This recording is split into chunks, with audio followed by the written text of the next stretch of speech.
Thank you, Mr. President. Members, I certainly did not anticipate speaking tonight, but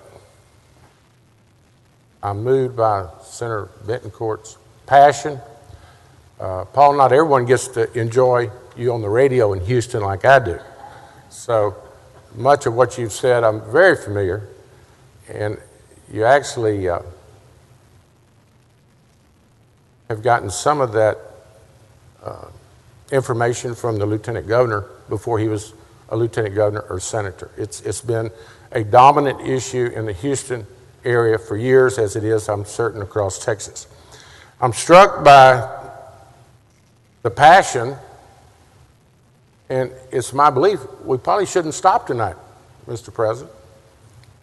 But what we're witnessing is a lot of unfinished business that we should not leave here without some solutions. And quite frankly, the study commission legislation is a great idea, but let me tell you the outcome of that study, because I've seen other studies, I've seen committee meetings for years. We were dealing with it in the 70s. There are no free lunches in providing state services. Yes, there's waste, and quite frankly, Paul, it was difficult for me not to vote with you to go to 4%, but the truth of the matter is, I'm not sure who the conservatives are in this room anymore, because I was trained, shaped by conservatives to support local control.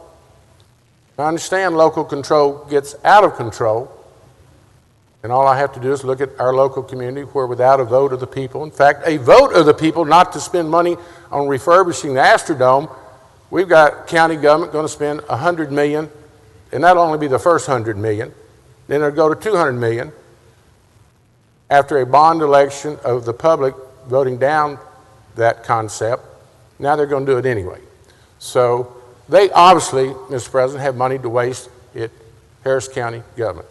But I just don't want us to leave here without recognizing the unfinished business. And it's not just local property taxes at municipal and county level, but it's certainly the school. Because if you fixed it, Paul, with your 4% rollback threshold, you still got a heck of a problem with school property taxes. And some could say, well, it's inefficiencies there too. But I know in parts of my district, I also know the state's looking at, if HISD doesn't correct some of their inefficiencies and low performances, they may move in and take it over. But I've got some schools in my district that don't have librarians. Sir Nelson, you know how valuable a librarian was to train you, to make you interested in going to the library, reading. We don't have school nurses in a day, in this point in time when medication and school counselors don't exist, so they may be needing a review of how they spend the money, but the bottom line is the taxpayers know they cannot continue to pay the school property taxes. So I hope as we leave here tonight frustrated, the blame game is, I'm certain, just beginning, and why in the world I'd want to get between two groups of elephants, I don't know.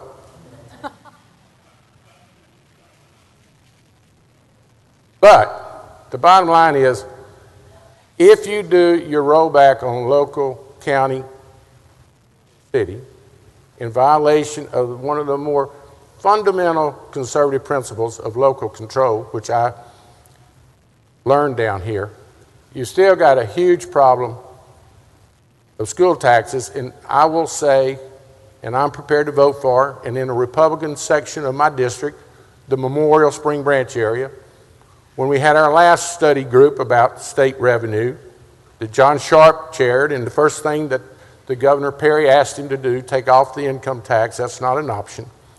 I spoke at a town hall PTA meeting. The first question was, where are you on an income tax? And I said, well, first of all, don't leave here tonight saying, and don't y'all leave here tonight saying that I'm for it. But the bottom line is, we have to look at all of our options. And at the end of the day, you're not going to lower either your local county and city, but my emphasis is the school taxes, particularly when we come out of a study, ladies and gentlemen, without replacing it with another source of revenue. It just will never fundamentally work. And I will also say, if we ever want to really, and I'll close with this challenge, political courage, we don't need 1,050 school districts. Come through Brenham, which is an outstanding school district. You go 5 minutes up 290, and you got Burton, which is another fine school district. I left Whitney, Texas in '65. I go back up and visit with my old friends in Hill County, and every time I go up there, it seems like there's another school district. Aquila's got one. Blum's got one. Larry, I would like to propose this concept, and I know y'all are going to steal my idea. Have we ever thought about putting our school districts through the idea of sunset? I told Brimer that years ago, and he said, that's a great idea, let's run with it. And I said, no, don't steal my idea, I'm not ready to run with it. Mr. President, if we're ever going to have efficiencies and try to at least address the school finance issue is, why don't we require all 1,050 school districts to come through a review process to justify their existence? There will be circumstances like Lahitas that can't travel 3 hours into Alpine, so that Lahitas needs maybe a 60-student school district. But why don't we make HISD justify their 200,000 students? Maybe they've gotten so large they literally can't run that size school district. I will propose tonight, and maybe it could be a part of the commission, Larry. Let's really have political courage and look at the 1,050 school district in each of your districts, make them justify, as we do under sunset, why they should be allowed to exist. I think, and have a backup to where if this Sunset Commission recommends that you just can't explain why you got 60 students in Aquila, Texas, or Burton's got 200. One side note is we don't have enough qualified teachers now to cover that many districts. You could merge a few of them if the commission so fit and let them get on video. Communicate with the science teachers in Highland Park.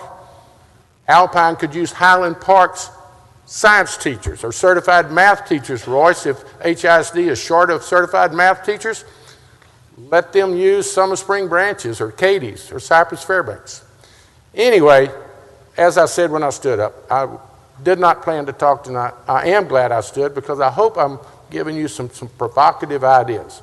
But at the end of the day, Mr. President, I'm struck by the fact we have the passion in this room. We have some great minds in this room. We've got great experience, former mayors, school board members, and I'm just sorry, quite frankly, as much as we want to go home, the state of Texas needs us to continue to pursue our hard works. Thank you for allowing me to speak.